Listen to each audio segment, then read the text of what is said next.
Hi guys! Welcome back to my channel for today's vlog. Magluluto na naman tayo ng ulam guys na napakasimple lang. So ayan po yung ating entrada. Kailangan natin ipapakita. Yan, magsalang na tayo ng ating kawali at lalagyan natin ng langis. Dahil tayo'y nagmamadali dyan guys. Hindi natin alam yung hindi ko alam yung time ni Daryl na pag-aaral niya, kaya ako'y dali-dali dyan. So ayan, lagay na tayo ng cooking oil para mag-umpisa na tayo, at ayan po ay rush hour ang nangyari. So naglagay po tayo ng sibuyas, and susunod natin ang ating bawang and kamatis. Shoutout po pala sa lahat mga nanonood sa aking pag-iikot sa bayan ng San Pablo City. Maraming salamat po sa mga nag-view. Nawa ay inyong ma-like. Kahit like, masaya na po ako guys. Thank you po sa lahat ng mga team ko sa Planet Sword and the Sintonados, Pamilyang Di Magiba, Team Budol, ayan. At sa lahat po ng Mutsyaan Vloggers, shoutout po sa inyo lahat. Ayan, so nilagay ko na yung kamatis guys, at ating palalambutin lang ng konti, and next po natin ang hipon. Ayan, yung kaunting hipon na nilalagay ko po dahil ang bala ko po sana ay buttered shrimp.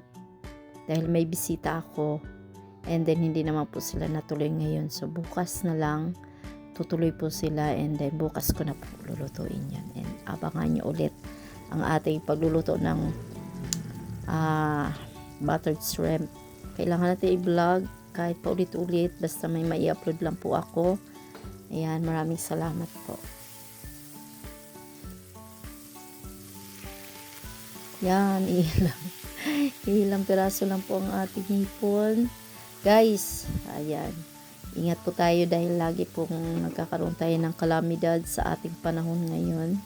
Kaya kailangan po magdasal, mag-pray po tayo lagi, at syempre, unahin muna natin ang ating Panginoon, magpuri at magsamba sa Kanya.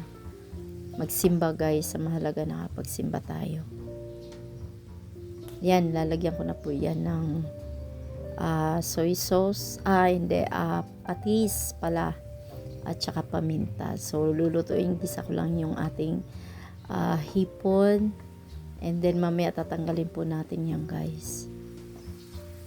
Maraming salamat kay Sir Romeo na palaging nangunguna sa ating comment section, at saka sa ating pagla-like sa aking video. Maraming salamat po Sir Romeo. Ayan.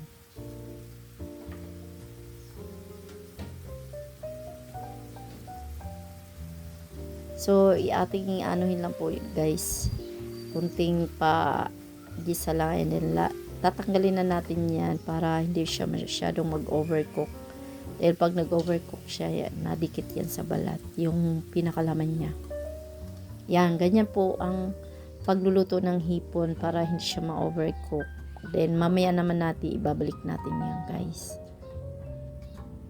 At saka, in-next natin dyan yung ating sitaw na napakasarap.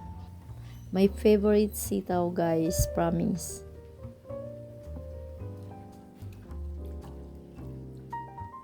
Dahil bago ang ating sitaw, kailangan natin maggulay ng sitaw. Nakabili po ako sa Bulante ng napaka sariwa na sitaw, bagong pitas. Marami po yan, pero sa isang araw magluluto po ako ng may gata guys. Siguro yung gagawin ko na lang sa hipon na natitira is gata, dahil meron po akong kalabasang napipili.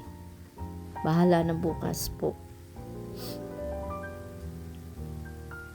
Ayan, so palalambutin lang natin ang ating sitaw, and lalagyan po natin yan guys ng sabaw, dahil ang gusto ni Daryl may kunting sabaw.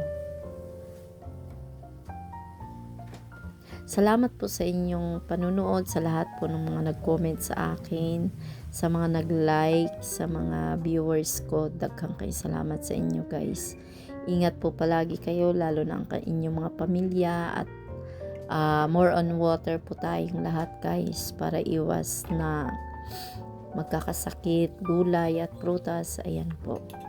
Daghang kaing salamat sa inyong lahat. Shoutout sa aking asawa si Benny.